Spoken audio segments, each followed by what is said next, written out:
This is the captain. Brace for impact.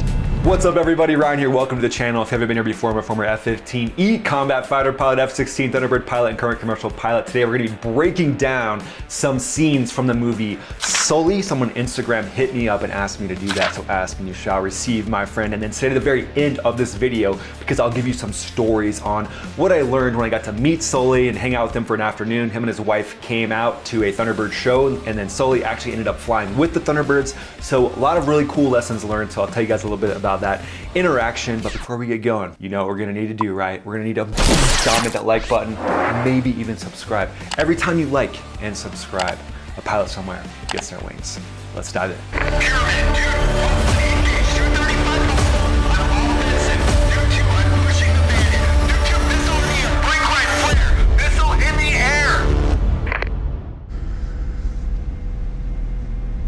Nice view of the Hudson. I'll never get over how beautiful it is up here.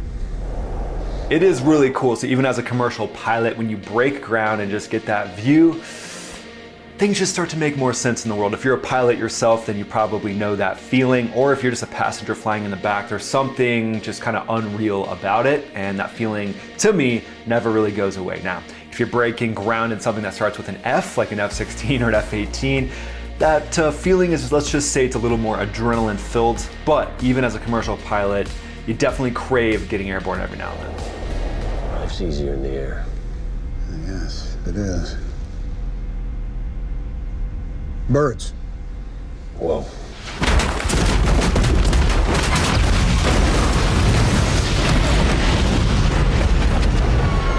So as a commercial pilot, you go through a lot of training. So you have to have 1,500 pilot in command hours. That means the captain, or if your plane has a single seat like an F-15, you need to have 1,500 hours of time in that aircraft. So both of these pilots, obviously Sully has it, but the FO has it as well. And that's kind of why you get that reaction of like, whoa. And that's probably a pretty good representation of what would happen if you're a commercial pilot and you see a whole bunch of birds and you can't avoid them. Now, there's definitely like kind of what I like to think of as like swarms of birds. You probably know what I'm talking about. It basically looks like a black cloud.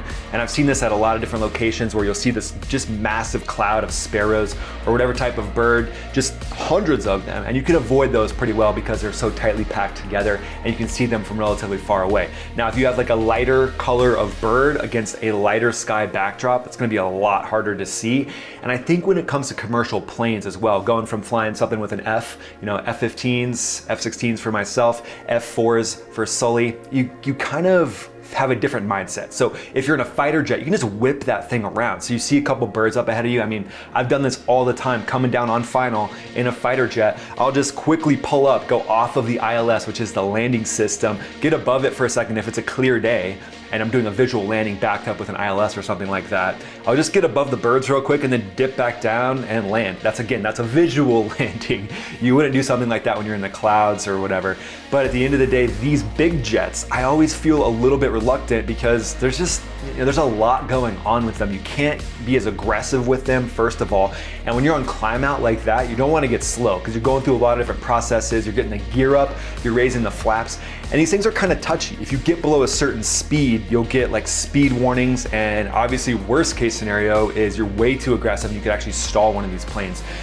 So instead, you kind of just like fight what you see in a sense of like, all right, I'm gonna take this in, and it takes a lot longer to make a decision. So I've heard a lot of people say, why didn't they just dodge the birds? Well, yes and no. So hopefully you understand that a little better now. Oh, shit. Oh, yeah. This is the captain. Brace for impact. What? Brace! Brace! Brace! Heads down! Stay down! Brace! Brace! Brace! Heads down! Stay down! Cactus 1549, turn right 280. You can land runway 1 Teterboro. We can't make it. We're gonna end up in Hudson. I'm sorry, say again, Cactus?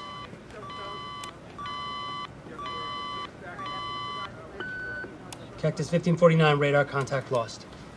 Around this bend up here, we'll see the USS Intrepid. Got the A320 on emergency descent. Cactus 1549 is low level above the Hudson. This is helicopter 167 Mike Tango. I've got eyes on him. Okay, I got a chopper with visuals. I'm staying on this. He's out there. So something that Sully has communicated to the air traffic controllers already is that they're having a loss of thrust in both engines. Now, you can see in the movie that when the controller starts to tell that to the different towers, the different airports, they're kind of like, say again? Like, what do you mean both engines? Because obviously it's not normal for an airliner to lose both engines. And when you say loss of thrust, that can kind of mean maybe like a reduction in power, or it doesn't really make sense that your engines are out. So what I would probably say instead is, instead of a loss of thrust, I would say lost both engines, or something that's a little more definite. That's kind of what we call trucker comm. When you just kind of tell people like, look dude, here's what's going on. I lost both engines. We're gonna be in the Hudson. But ultimately the message gets across. And I just wanna give a big shout to air traffic control. I think this is a really good representation. Every time I've worked with air traffic control, I don't know what it is. Maybe they put something in the water up in the control towers and in their control rooms, but they're super solid. They're cool as cucumbers. They're able to deconflict hundreds of aircraft in a little chunk of sky. So just huge shout out if you're air traffic control or you have family members that are. Tip of the hat, it's awesome. He's headed to Newark, 7 miles. It's only 7 miles. Cactus 1549, this is departure control, on guard, do you read? It's going down.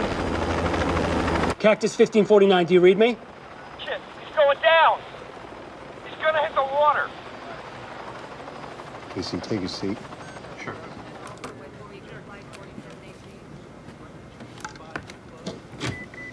Tester. So that's obviously what will happen, you know, if some sort of incident's going on or whatever, they'll get someone fresh in there because we're all human and emotions can take over. Now we're gonna step to a separate video and go a little more into the cockpit. Traffic to runway 4. I don't think we can make any runway.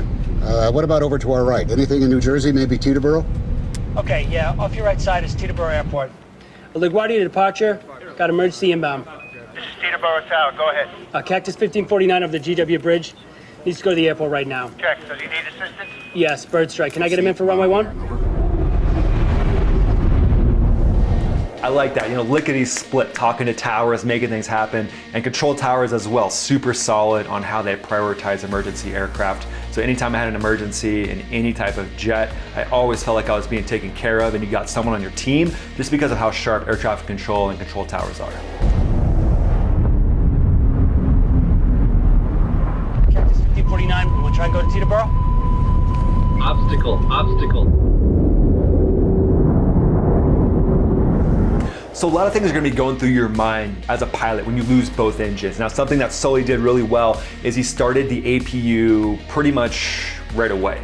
And what that's gonna do is it's gonna restore electrical power to the aircraft, so it's gonna keep the passengers more calm. It's gonna do just tons of different systems on the aircraft to make sure that you can keep flying it and glide it in for a landing. So many different things are dependent on having a source of energy, so that APU is essentially like a little mini jet engine that runs all the different systems. Now, it doesn't provide thrust, so it's not like you're gonna be able to fly out of there on it. But as they're going down, they've got time because all of their electrics are restored. They can read their engine instruments and things like that. So it gives them the ability to try to relight and try to restart some of these engines. But being down low like this, you're most likely, even if the engine isn't foughted out, so foreign object damage, which is obviously birds in this case, even if it doesn't have that, trying to restart it this low is essentially gonna be impossible because you need a certain amount of airspeed to get that engine started. So with that, you could use altitude to kind of descend to like push over and get that airspeed, which they obviously don't have that luxury here. But you need probably, I mean, I would say a minimum of like 4,000 feet or so AGL above ground level with both engines out, let's say with no damage to the engine in order to get it restarted. And you'd have to go down the hill to do that. The F-16 was similar to that, where you needed, I think, 2,500 feet above the ground to get it started. Friend of mine, you guys have probably heard about the Thunderbird crash in Colorado Springs. The guy accidentally shut off his engine and then he tried to restart it, but he only had about 1,500 feet above the ground. So right then, you know, he knows, oh man, like, you know what? I'm not gonna be able to restart this thing. So then you just start planning for a place to ditch the aircraft, which is exactly what Sully is doing. And what that Thunderbird pilot did was great, is he found a field away from homes, away from population, didn't hurt anybody, and he was able to eject out of that aircraft. So Sully focusing on the Hudson right away is huge, and that's something that you need to do as a pilot. As you take off, you know, you're scanning and you're looking, even if you're flying 172s. You know what I'm talking about if you're a 172 pilot. You're kind of constantly thinking, like, I got one engine, I gotta constantly be prepared to go to best glide speed and land this beast. Obstacle. Pull up. Clear of conflict. No relight after 30 seconds. Engine master 1 and 2 confirm off. Off. Can we just comment on how the FO has an epic mustache? Man, you know, all this piloting stuff, helping Sully land, yeah, that's great, but man, the mustache is worth a clap. Wait 30 seconds. Too low. Terrain.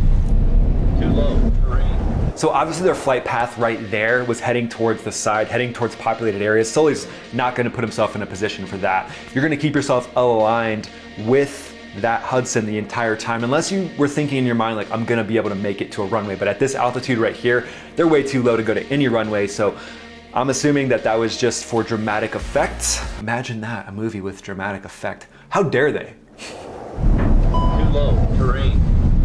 Too low. Terrain.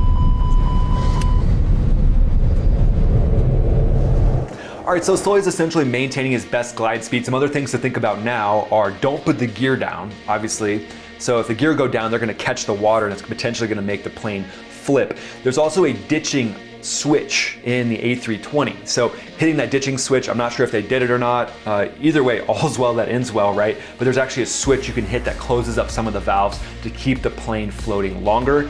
That's something to consider. And then obviously getting the flaps down, which Sully's gonna do eventually. But you can see in the movie, and this is spelled out really well, that pilots aren't robots. You need time to process, to think about things. And this is a situation that you've done maybe once or twice in a sim. You know, me being a commercial pilot on the side, like I've done that maybe once or twice in the sim, trying to land with both engines out or trying to get an engine started with both engines out. So the processing power is gonna be massive because pilots aren't robots, yet. This is the captain. Brace for impact. 500.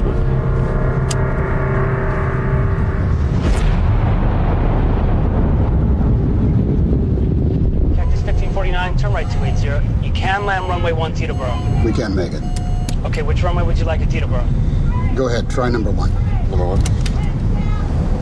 And that's something that you will do as well. So air traffic control is going to be talking to you about a lot of different things when you're in an emergency as a pilot, but you need to focus on your aircraft. You need to focus on keeping the people safe that you're flying with, getting your jet landed safely, or in this case, ditched safely. So you're going to ignore air traffic control. Sometimes you'll come back to them and they know that. They know you're doing all kinds of things, especially during an emergency.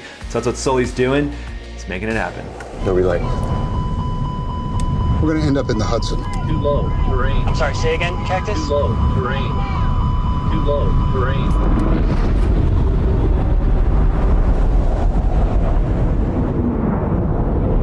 What a ballsy move. I love it.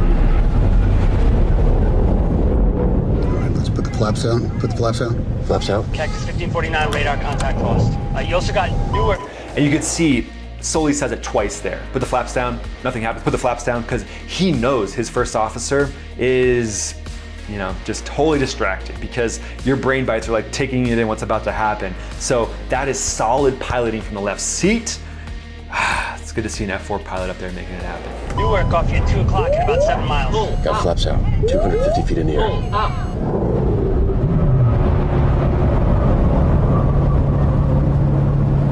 170 knots. Got no power in either one. Try the other one. Try the other one. 49? Terrain. Still out? 150 knots. Terrain. Got flaps 2. You want more? No, let's do it. You got runway 29 available at Newark. It'll be 2 o'clock at 7. Flaps 2 is a nice stable setting and it's not going to take off too much of your airspeed. Once you start getting more flaps out, it's essentially going to pitch that nose up more, which is probably not what you want. So flaps 2, good solid place to be where you can maintain airspeed, you have some drag, and you have the ability to land a little bit smoother, but it's not taking off so much energy that's putting you in a position where you're going to hit the tail of the jet. Clock at 7 miles. You got any ideas? Caution. Terrain. Actually, not. I love that. That's the classic fighter pilot. That's the F4 pilot coming out in him. You know, at the end of the day, in game, he's like, hey, any ideas? Anything I'm missing? You know, it's kind of said with tongue in cheek, like, hey man, we're athletes right now, we're making it happen. Can you believe this is actually happening? But if maybe there was one little nugget, one little last thing, like the ditching switch or something like that, he'd be like, cool, do it, make it happen. Because I'm focused outside, doing that pilot stuff, about to land this beast. Terrain. Pull up. Pull up. Pull up. Pull up. Pull up. Pull up. Pull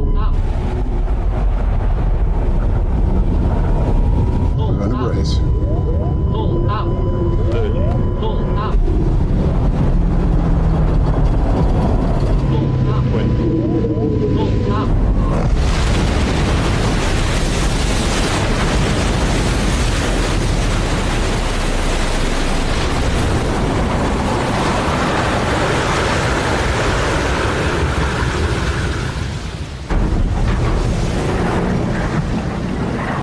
So there you go, guys. Now I'm a man of my words. You get the bonus information of when I get to hang out with Sully for a day. And at the end there, you can see that it's kind of that moment of shock, right? They hit the ground, or in that case, the water, and they're like, okay, now what do we do? So I asked Sully, I was like, so what was your mindset after you landed? Because you had gone through all these different steps in your head of how to get the jet safely landed.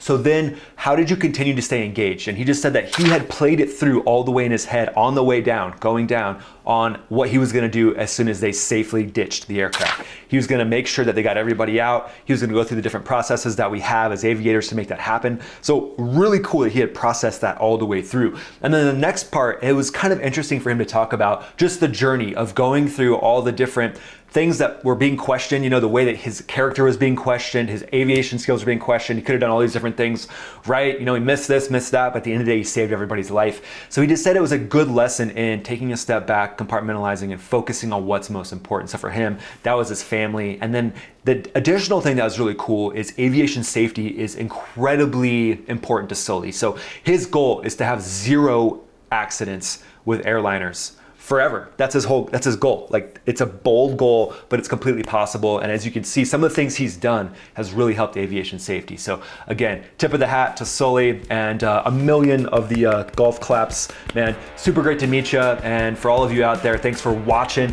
Really great to have you here. Before you get going, if you would, just dominate that like button, maybe even subscribe. It would mean a lot. Thanks for watching this video. Most of all, have a great day.